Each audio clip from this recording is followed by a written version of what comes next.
Bonjour Ludovic. Hello Nathalie.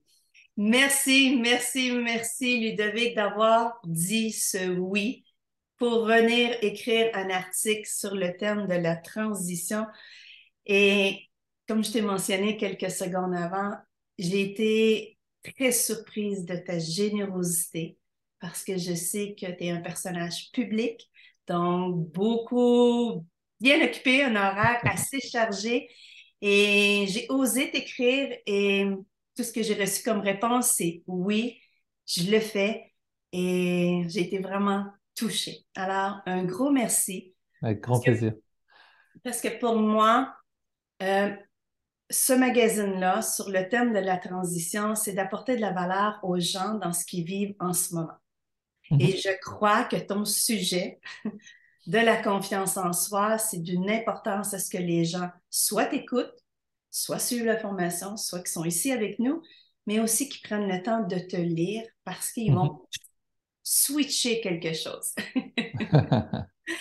Alors, Ludovic, je te laisse te présenter et on va parler de ce que tu as écrit dans le magazine, dans ton Ouais, article. avec plaisir. Bah, écoute, moi j'aime bien dire que je suis un ancien timide parce que j'ai passé 40 ans de ma vie à me cacher et à ne pas oser, alors qu'au fond de moi, je savais que, il y avait des choses qui pouvaient s'exprimer.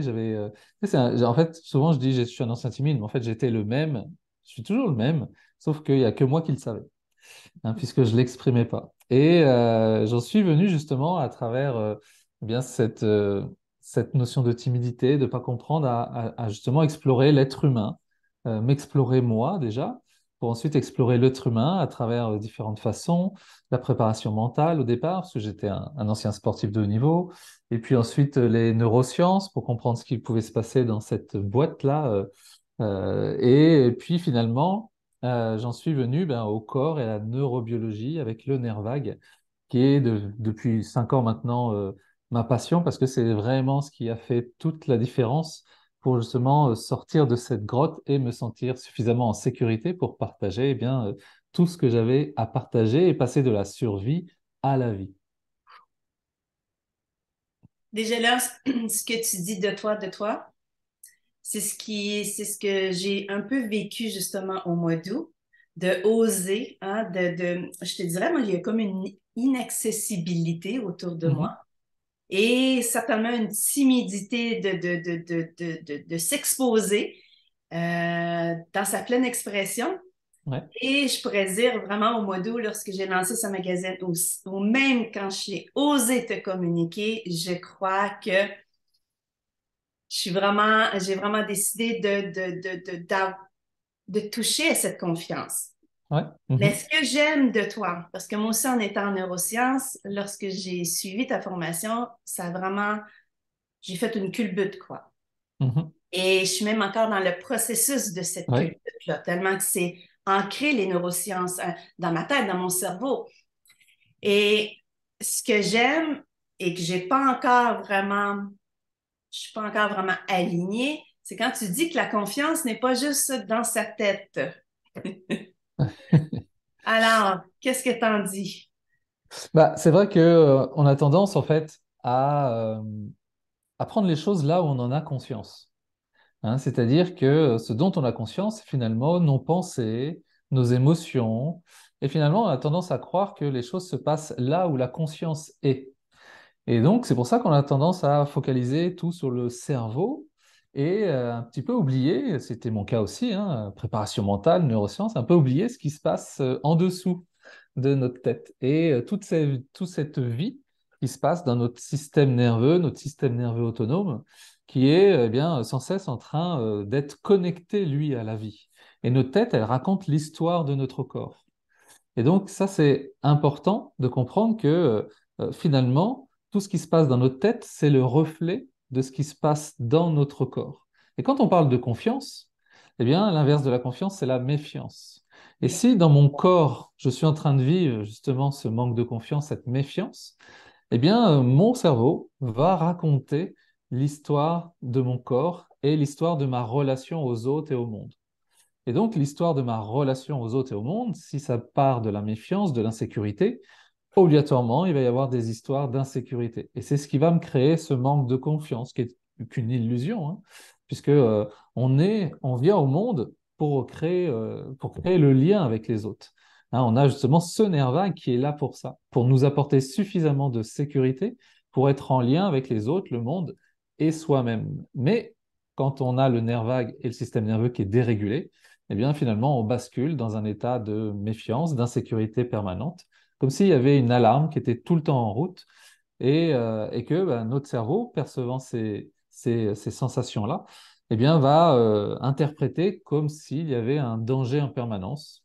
Et donc, on passe son temps avec ces histoires dans la tête. Et c'est comme si on n'avait pas le choix que de croire ces histoires parce que c'est seulement ce dont on a conscience. Je me suis arrêtée au mot illusion. Oui, Moi, quand je le vis, là, c'est vraiment pas une illusion. Quand tu non, peux c'est ça. interpréter ça, En fait, quand on dit illusion, c'est que c'est quelque chose qui n'est pas permanent. C'est quelque chose qui est temporaire. Sauf que nous, on le rend permanent. Parce que finalement, on n'arrive pas à changer d'état interne. Et comme, tu sais, c'est comme un jour sans fin. Il y a un film comme ça qui s'appelle Un jour sans fin. Et le matin, il se lève et c'est la même histoire chaque jour. Eh bien là, c'est pareil. Je me lève et comme j'ai toujours la même relation au monde et aux autres, que mon corps est en insécurité, finalement, chaque jour, c'est la même histoire. Ce qui fait qu'on a l'impression que c'est la réalité. Mais c'est la réalité d'un de mes états internes. C'est pas la réalité. En fait, c'est souvent, moi je dis, il faut pas confondre mon état interne et mon identité. Hein, c'est pas mon identité, c'est mon état. C'est ce que je suis en train de vivre actuellement. Mais ce que je suis en train de vivre, je peux aussi vivre autre chose. Sauf que, étant enfermé dans cette insécurité, je ne me permets pas de vivre autre chose. Donc, comme c'est toujours la même histoire, j'ai l'impression que c'est la réalité. Pourtant, hmm, c'est juste une réalité. C'est pour ça que j'appelle ça illusoire, parce qu'on a l'impression que c'est la réalité, mais c'est qu'une réalité. Je te ouais. donne un exemple dans lequel j'ai pris conscience très rapidement, quand j'étais encore très timide. Je faisais du rugby. Le rugby, il y a une particularité hein, en France, c'est qu'il y a le match, mais après le match, on fait la fête. Ça, on appelle ça la troisième mi-temps. Et quand je faisais la fête et qu'on buvait de l'alcool, à un moment donné, tu es désinhibé et je me voyais en étant beaucoup moins timide. Hmm, hmm, Donc je me demandais qui est le vrai Ludovic. Est-ce hmm. que c'est celui qui est très timide et qui n'ose pas aller voir les autres, ou est-ce que c'est celui qui arrive, bon, avec de l'alcool, mais à aller voir les autres? Finalement, j'étais les deux, c'est juste que mon état interne a changé. Il y en a un, j'étais inhibé et l'autre désinhibé. Donc si on peut le faire, alors, je ne conseille pas de le faire avec l'alcool, mais on peut se désinhiber autrement, de manière très naturelle. À ce moment-là, on peut se demander, est-ce que je suis timide ou pas? Eh bien, finalement, ça dépend de mon état interne, ça dépend de ma relation aux autres, ça dépend de ma relation au monde. Mais ça se change. C'est pour ça que je parle d'une illusion. C'est que ça se change, ça se travaille, et que on peut se dire que pour le moment, c'est ma façon de fonctionner, mais ce n'est pas mon identité. Très bonne réponse. Très bonne réponse. Donc, si j'ai à synthétiser, c'est illusion égale automatisme. Exactement. On est dans un conditionnement, des automatisations qui font que mon système nerveux, lui, c'est en fait l'ensemble des nerfs qui communiquent, on va dire, entre le corps et le cerveau. Donc, il Ouais. transmet des informations entre le corps et le cerveau. Et son rôle, il a un rôle physiologique qui est de maintenir ce qu'on appelle l'équilibre dans le corps. Hein, c'est lui qui s'occupe de notre respiration, notre circulation sanguine, la chaleur de notre corps. Mais il se pose aussi en permanence une question, c'est suis-je en sécurité? C'est Hmm. la question qui se pose tout le temps. Est-ce que je suis en sécurité? Et en fonction de ça, eh bien, il va nous préparer aux réponses qu'on peut connaître, comme combattre, fuite ou se cacher. Et donc, quand on a constamment des réponses qui est non, je ne suis pas en sécurité, eh bien, on est constamment en train justement de se protéger. Et ça devient à un moment donné ce qu'on appelle un conditionnement, c'est-à-dire que même s'il n'y a pas de danger, je me mets quand même en mode protection. Et donc, le problème, c'est que ça, on appelle ça une neuroception défaillante, c'est-à-dire on ne capte plus le danger, on est conditionné à répondre de cette façon-là. Et donc là, le problème, c'est que j'ai l'impression que c'est moi, je suis comme ça, alors que c'est juste un conditionnement. Et comme lui, le système nerveux, son job, c'est de nous maintenir en survie, Eh bien, si actuellement tu es en vie, c'est qu'il fait du bon boulot. Donc, son rôle, c'est pas de nous rendre heureux. Hein, le rôle de notre cerveau, de notre corps, c'est pas de nous rendre heureux. Ce rôle, c'est de nous maintenir en survie. Donc, toutes les personnes qui nous écoutent, leur système nerveux fait un bon boulot, puisqu'ils sont toujours en vie. Donc, il n'y a aucune raison de le changer. Donc, c'est pour ça qu'on maintient ces conditionnements et qu'il est difficile de changer. Maintenant, quand on travaille sur notre système nerveux, on peut apprendre à le réguler. C'est comme si on allait lui réapprendre ce qui était dangereux et ce qui ne l'est pas. Puisque Hmm. dans notre enfance, on l'a appris inconsciemment à travers nos parents, les expériences, etc. Et aujourd'hui, on va lui réapprendre ce qui est dangereux, ce qui ne l'est pas. Par exemple, moi, si je fais une conférence devant, là, cette année, il y avait 1200 personnes, 1800 personnes. Est-ce que ça, c'est dangereux? Non, c'est pas dangereux. Ce qui est dangereux, ça va être les conséquences que je redoute, comme la critique, le jugement. Je sais pas, il y a plein de choses qu'on peut avoir peur, mais parler devant des gens, c'est pas dangereux. Hmm. L'acte en lui-même n'est pas dangereux. Donc, si moi je travaille sur les conséquences en observant ce qui peut être dangereux pour moi, quand on dit dangereux, c'est ce qui peut me faire souffrir. Hein, si par exemple j'ai peur d'être jugé, eh bien, si je travaille mon système nerveux afin qu'il soit en sécurité avec le jugement, je n'aurai pas peur d'être jugé. Si je travaille mon système nerveux pour qu'il soit en sécurité avec la déception, j'aurai pas peur d'être déçu ou de décevoir les gens. Ça m'évitera de faire plaisir, d'être toujours toi, dans des comportements comme ça. Si je travaille mon système nerveux pour qu'il soit en sécurité avec l'échec, eh bien, j'aurai pas peur de l'échec. Parce que toutes les peurs viennent nous prévenir de ce qui peut nous mettre en insécurité. Donc, c'est ça notre travail, c'est de pouvoir utiliser notre système nerveux pour se sentir en sécurité avec des choses qui me font peur, pour qu'au moment où ça arrive, cette alarme, elle s'enclenche pas et que finalement, j'ai pas peur parce Hmm. que c'est pas de l'insécurité. J'ai une petite question qui vient de... Ouais, Dis-moi, quand on écoute la télévision, les nouvelles, ouais, un film d'action, papa, papa, est-ce que ça peut justement encore alerter tout ce système-là?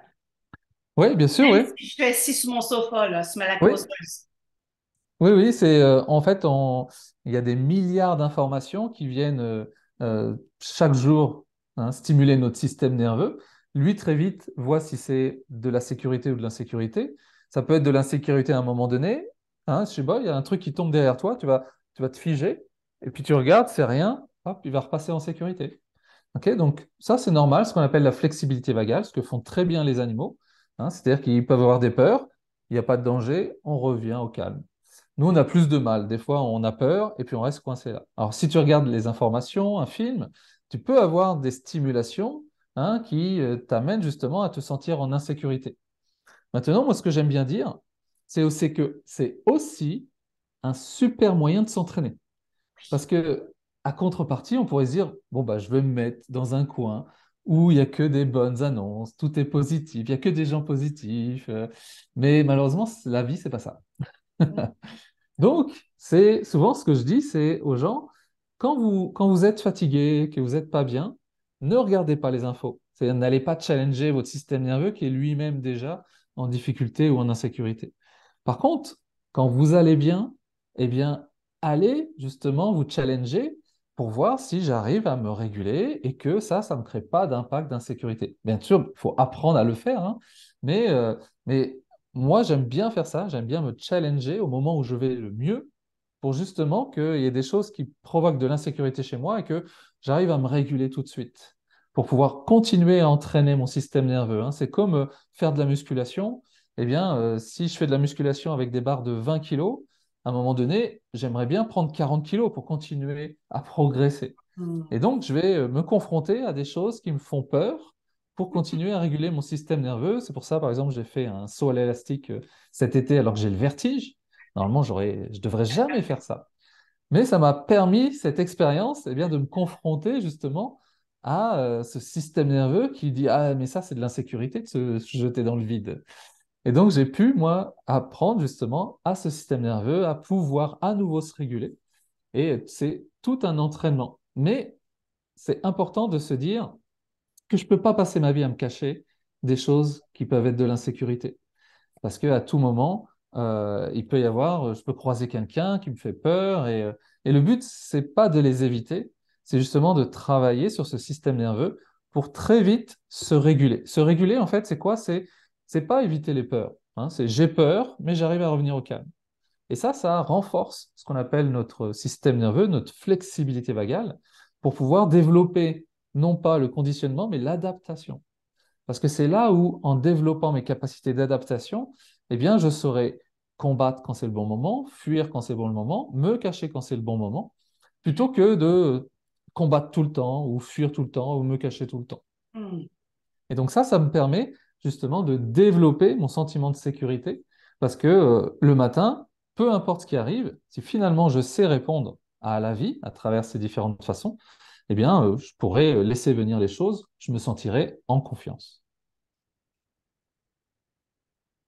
J'aimerais que tu me parles un peu du nerf vague.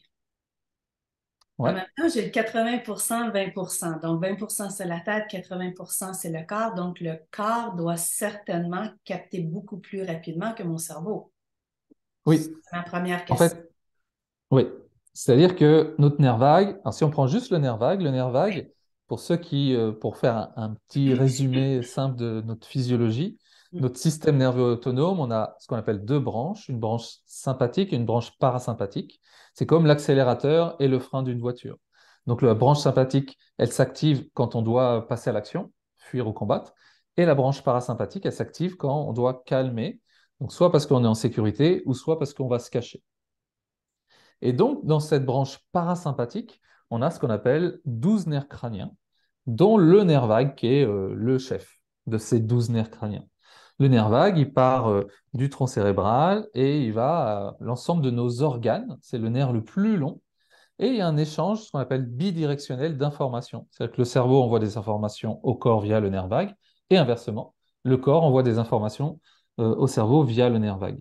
Ce que les recherches ont montré, c'est que 80% des informations vont du corps au cerveau via le nerf vague et seulement 20% du cerveau vers le corps.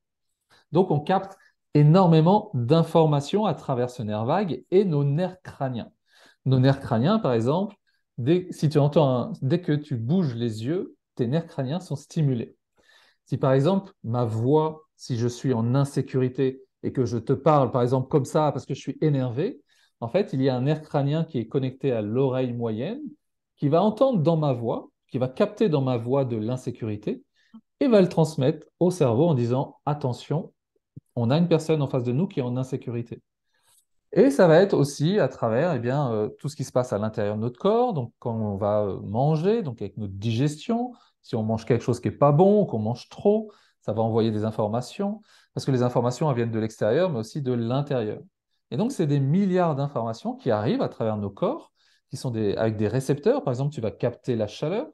Hein, la chaleur, tu ne vas pas le capter avec ton cerveau, tu vas le capter avec des récepteurs au niveau de ton corps. Quand tu t'appuies sur les éléments, qu'est-ce qui te permet de savoir que c'est mou, que c'est dur? Eh bien, c'est tout ton système nerveux aussi périphérique, on appelle ça, si c'est chaud, si c'est froid. Donc, toutes ces informations, eh bien, vont passer par ton système nerveux. Dès que tu regardes donc quelque chose, eh bien, pareil, tes nerfs optiques vont envoyer de l'information. Et donc, c'est ça qui fait que toutes ces informations arrivent à notre cerveau qui va les traiter. Mais si on ne connaît pas, on va dire, le messager, celui qui apporte l'information, eh bien, quand on reçoit l'information, on va la traiter telle qu'on la reçoit. Et c'est pour ça que des fois, on a des comportements, on ne sait pas pourquoi. C'est juste que notre système nerveux est dérégulé et que l'information qu'on nous apporte, eh bien, on ne se rend pas compte que c'est de l'insécurité. Mais moi, si je commence à parler comme ça et que tu te sens en insécurité, toi, tu peux très bien apprendre à te réguler et être avec moi, toi, en sécurité, tout en me laissant en insécurité. C'est pas un souci. Par contre, si moi, ce qu'on appelle, je te dérégule parce que tu captes mon insécurité et toi, tu passes en insécurité, tout d'un coup, tu sais pas pourquoi tu es en insécurité. Donc, on peut imaginer tout ce qui peut nous mettre en insécurité dans ce monde, à travers ce qu'on voit, ce qu'on regarde, mais aussi les ondes électriques, hein, tout ce qui est au niveau énergétique aussi. Donc, tout ça va venir jouer sur notre système nerveux. Si moi, je ne suis pas capable d'aider mon corps à dire calme-toi, on va envoyer des bonnes informations à mon cerveau pour que lui puisse passer à l'action, eh bien, si je ne viens pas traiter ça, mon cerveau reçoit toutes ces informations-là, il va dire, mais la vie est dure, c'est compliqué, on va rester chez soi, je suis fatigué, parce que c'est comme s'il recevait une alarme allumée constamment. Hmm. Donc, notre job, c'est d'aider notre cerveau et on va passer par notre système nerveux Hmm. pour pouvoir justement se réguler et quand on capte de l'insécurité, qu'on revienne en sécurité. Parce que je suis pas directement avec toi, donc tu crains rien. Même si je commence à m'énerver, toi, tu crains rien. Pour ta vie, tu crains rien. Donc, on peut revenir au calme. S'il y a une réelle insécurité, par contre, je vais fuir, combattre ou me cacher. Mais si on compte le nombre de temps qu'on passe dans sa tête à imaginer des choses qui nous font peur, qui n'existent pas, c'est pour ça qu'on crée de l'anxiété. Imagine, cet après-midi, oui, tu as un entretien ou tu as une conférence très importante. Des fois, ça m'est arrivé, j'avais une conférence l'après-midi, j'étais là le matin sur place, quelqu'un vient me dire, ça va, Ludo, t'es pas trop stressé? Je dis, bah non, c'est pas tout de suite, c'est tout à l'heure. C'est pas maintenant. J'ai pas à être stressé alors que je suis dans la salle, tranquillement. Je fais pas une conférence là. Là, je suis dans la salle, tranquillement. Donc, si j'arrive pas à faire comprendre ça à mon système nerveux, lui, il va réagir à ce que je suis en train d'imaginer, comme si ça venait d'arriver. Et du coup, il va dire, oh mon Dieu, vite, il faut qu'on se prépare. Non, c'est pas maintenant. Donc, je procrastine ma peur pour lui dire, reviens, si c'est ma conférence à 16 heures, reviens à 15h55. Là, j'aurai besoin de toi pour me stimuler. Là, ça va être positif parce que ça va me donner un peu d'énergie et c'est génial, j'ai besoin d'un peu d'énergie. Donc là, tu arrives au bon moment, au bon endroit, je te donne rendez-vous maintenant. Mais avant, tu ne me sers à rien puisque je suis dans la salle. Ça ne sert à rien que j'imagine déjà ce que je vais faire. Sinon, je suis en train déjà de créer une situation d'insécurité. Donc on imagine toutes ces situations-là qu'on imagine en disant j'espère que ça va bien se passer, et puis ceci et cela.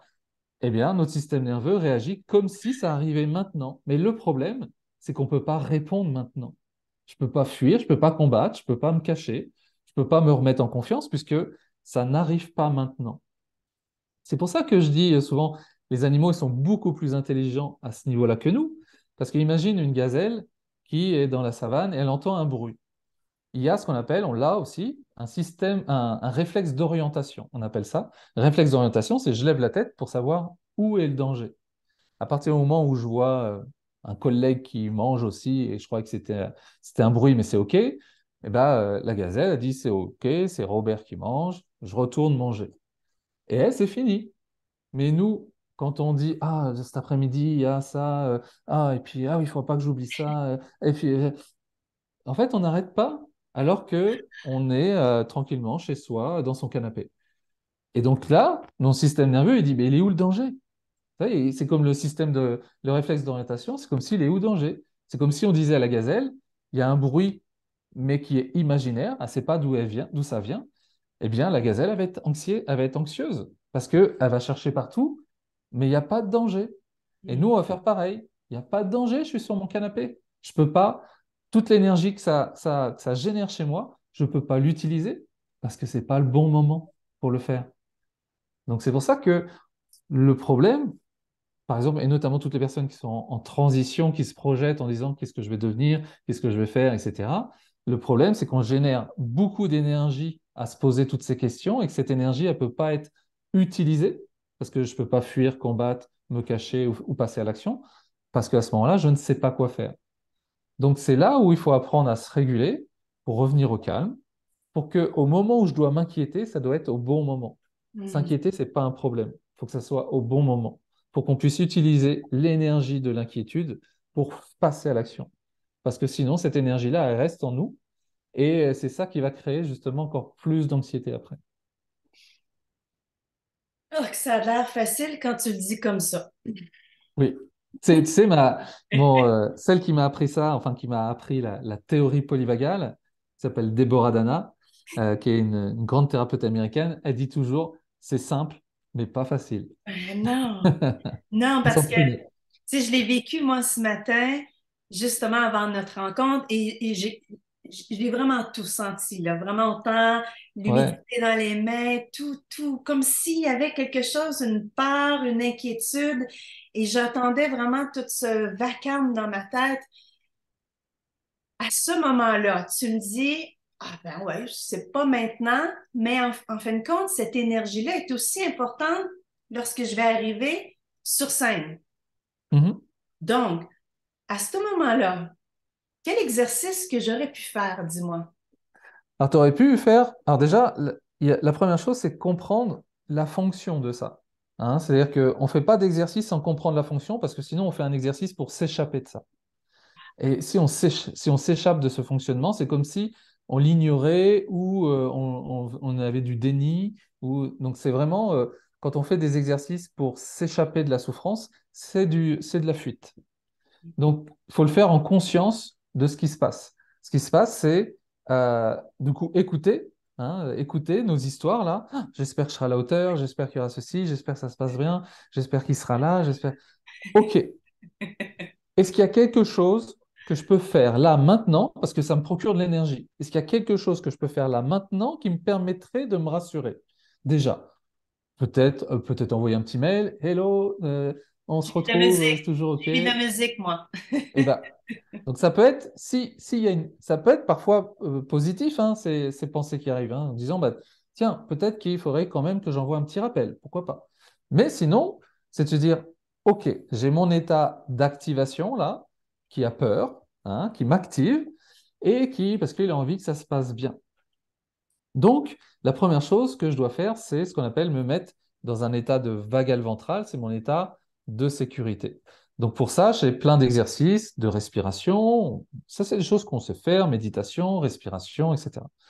Et c'est là où il ne faut pas s'arrêter. Parce que souvent, on s'arrête là en disant, ça va mieux. Eh Mhm. bien non, ça doit être juste être un moyen ensuite de retourner voir ces pensées et cet état d'activation. Parce que dans cet état-là, c'est comme si, imagine en toi, il y avait une petite Nathalie qui a appris que, attention, vite, vite, il faut faire ci, qui était préoccupée. Et puis, la Nathalie qui est en sécurité, c'est comme si c'était un parent, ok. Un parent et un enfant. On peut imaginer que ces états-là, toi, représentent l'insécurité, l'enfant, et la sécurité, le parent. Maintenant, le parent doit aller à la rencontre de l'enfant. Qu'est-ce qui te fait peur tout à l'heure? Qu'est-ce que tu peux redouter? Parce que ça va te donner des informations de ce qui peut te mettre en insécurité. Après, on a plein d'outils, plein d'exercices pour être à l'aise et être en sécurité avec, mais déjà prendre conscience que bah, j'ai peur de ne pas être à l'autre ou j'ai peur de ceci. En apportant de la sécurité, ça va déjà apaiser le corps pour pouvoir justement permettre au système nerveux de se dire, OK, on a le droit d'être insécure. Et ça, c'est une autre chose qui est importante, c'est respecter son état. On a le droit de croire qu'on ne va pas être à la hauteur. On a le droit de se trouver nul. On a le droit. Mais imagine si tu étais petite, quand tu étais petite, et que tu te dis, ah, je suis nul, j'y arrive pas, et qu'il n'y a personne autour de toi qui te dit, pas l'inverse, mais qui vient t'expliquer que c'est OK. Maintenant, c'est à nous de faire ce job quand je dis je suis nul, c'est à moi, la partie sécure, de venir en disant, tu as le droit d'être nul. Moi Mhm. aussi, je suis nul parfois. Mais c'est Mhm. OK, c'est pas de l'insécurité d'être nul. C'est pas de l'insécurité de croire qu'on va se planter. De réapprendre en fait que ça, c'est pas de l'insécurité. On l'a appris quand on était petit parce que souvent, il n'y avait pas de parents qui nous ont permis de comprendre que c'était normal. Et si on peut comprendre que c'est normal d'avoir peur, le problème, c'est pas d'avoir peur. Le problème, c'est de garder sa peur et pas savoir en faire. Donc, on se met dans cet état de ventral, en sécurité, pour aller retourner voir sa peur, pour échanger avec elle, en compassion, pour lui dire, hey, t'es là, toi, c'est normal que t'aies peur. Et vas-y, dis-moi de quoi t'as peur, pour qu'on puisse lui apporter de la sécurité. Moi, j'ai peur tout le temps. Je suis anxieux. Mais souvent, j'ai dit, j'ai mes peurs qui sont là, mais j'ai développé un état de ventral à la hauteur de mes peurs, ce qui me permet justement d'apporter autant de sécurité que d'insécurité. Donc à chaque fois que il se passe quelque chose et que j'ai une pensée anxiogène eh bien, je m'arrête, tiens, je l'observe, je me mets en ventral et dis, OK, qu'est-ce qui se passe? OK, comme s'il y avait quelqu'un, OK, qu'est-ce qui se passe? Ah ouais, mais imagine, parce que là, le lien ne fonctionne pas, si on n'a pas le temps de faire l'interview, OK, bah, on va envoyer un petit message. OK. Et toi, on va toujours passer vers ça. OK. Est-ce qu'on peut faire quelque chose maintenant? Non? Sinon, on va attendre. C'est OK. Et du coup, ça permet de passer de l'un à l'autre. Et c'est cette flexibilité végale qui est importante. Il ne faut pas s'empêcher d'avoir peur. Il faut avoir Mhm. cette capacité de sortir et de re-rentrer dans la peur. Parce Hmm. que ce qui fait en fait le plus peur dans la vie pour notre système nerveux, c'est d'être coincé dans une situation. C'est l'impuissance. C'est ce qui est pour lui le plus dangereux. Parce que si un animal est impuissant, il va mourir. Et nous, on a la même chose. Si à un moment donné, on se sent impuissant, c'est pour ça qu'on a très peur d'être impuissant et qu'il y a des situations dans lesquelles on est impuissante qui peuvent nous amener à avoir des traumas. Hein, par exemple, la perte d'un être cher, ça fait partie des traumas. Mais parce que j'étais totalement impuissant à ça. Je peux rien faire. Et donc, à chaque fois que je vais vivre l'impuissance, ça va générer dans mon système nerveux une grande insécurité. Et donc, le fait d'être à l'aise avec l'impuissance, ça va aussi me donner une grande confiance. Parce que je saurai faire quoi qu'il arrive. Même si je suis totalement impuissant, je saurai être patient, par exemple, pendant ce temps-là. J'ai une petite dernière question. Parce que ce que j'entends lorsque tu dis, c'est pas de nier les parts, et vraiment, toi, tu as mis le niveau justement de ton bagage avec les parts. Donc, ils sont harmonisés, si je Ouais. pourrais dire. OK? Hmm. Et puis, ma question, elle est partie. Attends une minute. OK. Oui, ça prend un entraînement. C'est pas Oui. du jour au lendemain. Ça Non. prend un entraînement. Mais tu sais très bien que le savoir, quand on sait que ça prend un entraînement, qu'il faut mettre en place les outils, on le sait qu'il faut mettre en place les outils. Mais souvent, des fois, on est tellement dans l'émotion, tellement pris dans cette souffrance, tellement pris dans cette part-là, qu'on oublie les outils. Et j'ai Ouais. l'impression, dis-moi, j'ai l'impression que est-ce qu'on peut devenir addict à cette sensation-là? Est-ce que c'est une addiction de rester dans la souffrance ou même de... Tu sais, si maintenant je suis calme, est-ce que tu crois que d'être habitué de vivre vraiment dans l'anxiété, mon cerveau m'amène des pensées pour revivre ces émotions-là parce que je me sens vivante? Alors, en fait, ça va pas être une addiction, mais ça va être un équilibre, un nouvel équilibre. On ne vient pas au monde comme ça, hein, heureusement, il n'y a pas de gène de ça, mais par contre, ça devient ce qu'on appelle l'homéostasie, l'équilibre, ce qu'on appelle l'homéostasie de survie. C'est comme si, c'est comme si j'avais l'impression que, enfin, pas moi inconsciemment, mais mon corps, mon cerveau, comme si ils avaient l'impression que pour se maintenir en survie, il fallait que ça soit présent. C'est pour ça qu'il y a des personnes qui vont, ce qu'on appelle des sympathiques agressifs, c'est le nerf sympathique orienté en mode combat. Eux, ils vont être toujours en mode combat, il faut se battre. Donc, ils ont besoin d'avoir ça. Donc, dès qu'il y a une moindre injustice, ah bah tiens, ça leur permet d'être dans cet état-là. Parce que en fait, quand le corps est dans cet état-là, eh bien, ça me permet d'être prêt à me battre. C'est comme si les gens disaient, bah finalement, moi, mon arme préférée pour me maintenir en survie, c'était le combat. Donc, j'ai toutes les raisons de me maintenir dans cet état-là. Parce que si je baisse la garde, c'est là où ça peut être dangereux. Donc il y a des gens qui vont toujours se maintenir en mode go, go, j'y vais, combat, c'est pas normal, je râle, je suis pas content, la moindre chose, ils vont se sentir agressés. Donc sans s'en rendre compte, ça leur permet de se maintenir dans cet état-là. C'est comme s'ils se disaient, il faut que je roule à 100 km/h pour y arriver. Donc il faut que je me maintienne à 100 km/h. Dès que je commence à avoir moins d'énergie, c'est dangereux. Vite, qu'est-ce que je peux faire pour avoir plus d'énergie? Donc, il peut y avoir le sport, il peut y avoir aussi des choses comme ça qui alimentent ça. Mhm, mhm, Donc, ça, c'est un premier état dans lequel les gens ils vont être coincés là-dedans, ils vont croire que c'est comme ça, finalement, que c'est la vie. Ils vont même dire ça, hein. Bah oui, mais on n'a qu'une vie, il faut en profiter. Et j'ai eu quelqu'un comme ça en conférence devant tout le monde. Il dit, oui, mais c'est la vie, il faut en profiter. J'ai dit, oui, mais tu peux en profiter autrement aussi. Profites-en comme ça, mais si tu sais pas te poser et profiter de la vie devant un coucher de soleil avec ton amoureux à côté et de prendre le temps pendant 1 heure, même peut-être, juste de là, rien faire, juste profiter, ça aussi c'est la vie.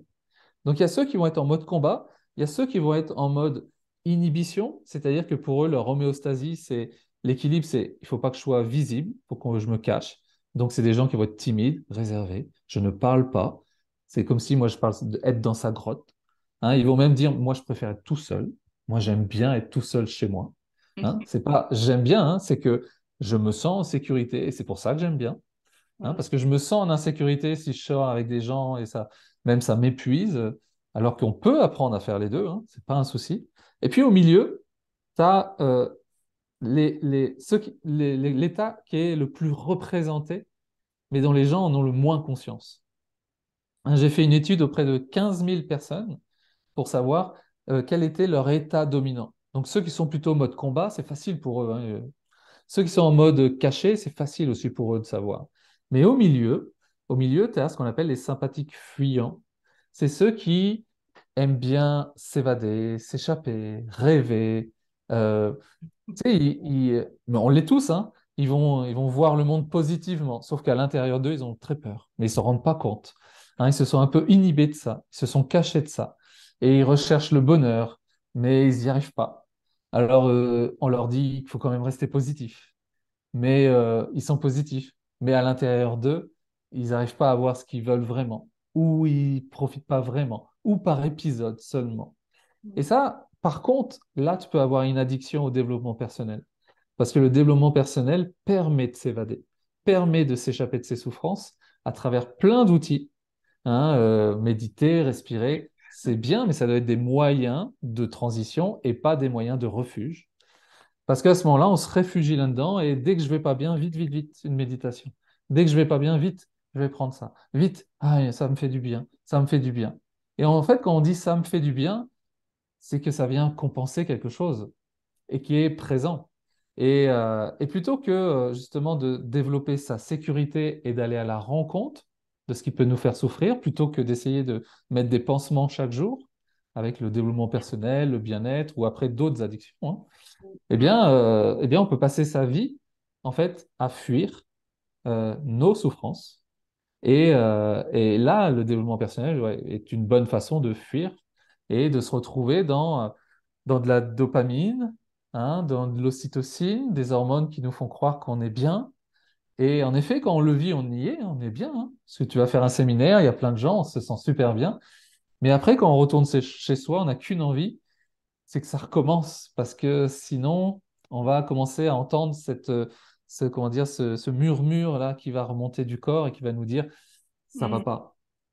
Et là, vite, il faut que je trouve quelque chose pour faire taire cette voix, plutôt que de dire, je vais me mettre en sécurité afin que quand elle arrive, je puisse l'accueillir.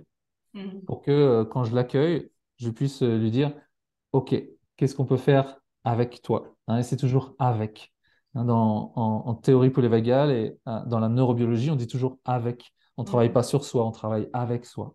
On travaille avec ses peurs, avec. Et du coup, on fait le chemin avec. Et c'est les plus grosses prises de conscience que je peux avoir dans mes formations. C'est des personnes qui étaient en sympathique fuyant, qui s'en rendent compte. Souvent, ils me disent, ça m'a mis une grande claque.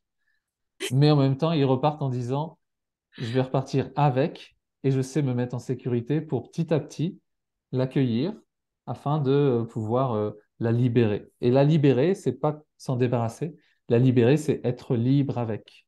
C'est-à-dire qu'elle ne partira pas, mais je me sentirai libre avec de pouvoir me comporter autrement. Et c'est comme ça qu'on transforme ces handicaps en cicatrices pour pouvoir justement se permettre d'avancer avec tout son passé mais qui soit léger et flexible pour que ça ne soit pas quelque chose qui nous mette en insécurité. Hmm.